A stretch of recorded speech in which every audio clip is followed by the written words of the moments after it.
we go 2-1 on lock of the night plays this past weekend, and unfortunately, that one loss was on the UFC card with DR Nurgazu, who we locked in at minus 245, closing closer to minus 400 by fight time.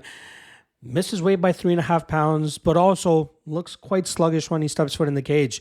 I was expecting him to get to his grappling and wrestling a lot sooner than he did, and I think by the time he ended up doing so in the second round, probably was demoralized, probably was broken by then, and that's where we saw Ribeiro pull off the Kimura sweep and eventual Kimura submission as well. So we take an L on Nurgazu, but we did hit on a minus 230 play for our lock of the night play on the first Cage Warriors card, and then a plus 130 underdog as our lock of the night play on the second Cage Warriors card. So we come out profitable on the weekend in terms of lock of the night plays.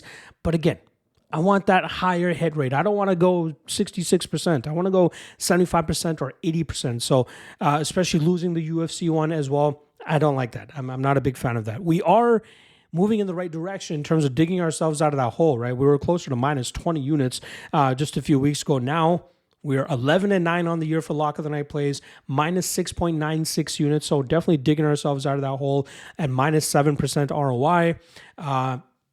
Let's try to continue to work and get back to that plus money spot and profit, just as we always have over the last couple of years for the lock of the night plays. Not only is there a UFC lock of the night for you guys this week, there's going to be a Cage Warriors one, which goes down on Friday, and then an LFA one, which goes down Saturday night after the UFC card. So 3 lock of the night plays this week, but this segment obviously just focuses on the UFC lock of the night plays. So this segment, 3 lock of the night candidates. Only one of them will be the official lock of the night play. Not saying I'm betting all of them. Only one of them will get the official 5-unit play, and the lock of the night subscribers on the Patreon page already know who it is. See if you can guess it, or drop what your own lock of the night play is down below. So let's get right into this bad boy. First one up is going to be Mick Parkin coming in at minus 110 as he takes on veteran Marcin Tybura. Now, I've long said Tybura has an issue dealing with fighters that are athletically more gifted than him. We saw that in the Dennis fight, who was unable to stop the takedowns and ultimately got smashed from that top position. But we see it when he's facing other guys like, Alexander Volkov, Tom Aspinall, guys that are able to just put that pressure on him, land that power, land that speed.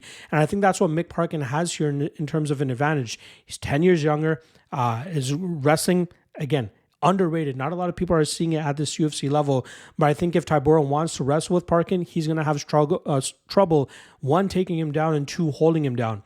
I think we'll see Parkin utilize the speed and power advantage to touch up Tybura, win this fight on the scorecards. He could absolutely knock him out too, but I think that Parkin is one of the brightest prospects in the heavyweight division, and I think that this will be a coming out party for him. So to get him at minus 110, I think is a blessing and more than worthy of being a lock of the night candidate. The second lock of the night candidate is going to be Alexia Teinara coming in at minus 175. She's going up against Molly McCann in a fight that she took on about 2.5 to 3 weeks notice after Estela Nunes fell out. And credit to McCann. This is a much tougher fight than the Nunes fight would have been. Teinara won her contract on the Contender Series this past season, defeating the then LFA champion Rose Conceição, utilizing a ton of pressure, dictating the pace, getting her grappling going, and I think she'll have all of those advantages here against McCann. Whether it translates into a submission victory or a straight-up decision victory, I think Teinara dictates the pace immediately, gets to her grappling, and grinds Molly McCann out, and I'm more than willing to consider her as a lock of the night play at minus 175. The third and final lock of the night play is going to be in the co-main event with Carlos Ulberg coming in at minus 260. Now he's going up against former champion and returning Jan Blachowicz, who hasn't seen action in close to, 20 months since we've last seen him, where he ended up losing to Alex Pereira. 42 years old, coming back from a shoulder injury.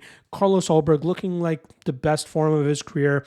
Clearly the better striker. His defensive grappling should be good enough to shut that side of Blachowicz's game down.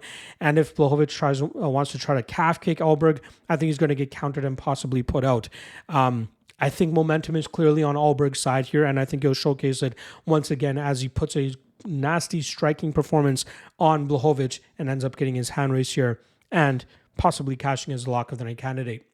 There you guys go. top 3 lock of the night candidates right there for you. Only one of them can be the official lock of the night play. I've posted on the lock of the night Patreon page. Check the link in the description below. Otherwise, I'll see you guys later today for the chalk or not segment for UFC London. See you guys then.